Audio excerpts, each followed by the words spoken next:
জয় গুরু, জয় সীতারাম। আমরা অনেকে বুদ্ধির মাপকাঠি বিচার করি, তাই না? ভগবান এখানে কি বলছেন?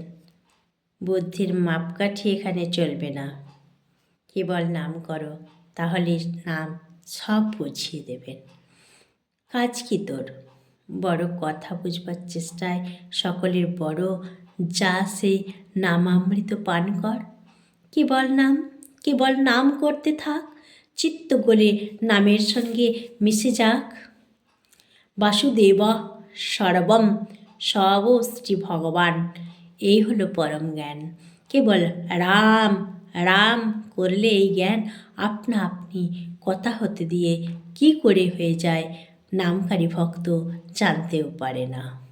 যোগের মধ্যে পরম যোগ রাম নাম কীর্তন। নাম কীর্তন করতে থাকলে জগন্নাথ দর্শন অনিবার্য। রাম রাম কর সবে, নাহি করি হেলা। ভবসিন্ধু তরিবারে রাম নাম ভেলা। অর্থের সাফল্য হলো দান, দেব সেবা, অতিথি সেবা, নরনারায়ণ সেবা, মানুষের ধন প্রাণ স্বরূপ সেই প্রাণরূপ ধন দিয়ে ধনশালী তার প্রিয়তমে অর্চনা করেন।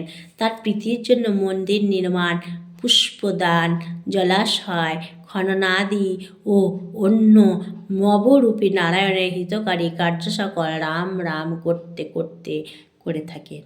জয় গুরু, জয় সীতারাম, জয় জয় সীতারাম। সকলে নাম করুন, জিহ্বাগ্রে একটি নাম রাখুন, তাহলে শান্তি মিলবে। জয় জয় সীতারাম।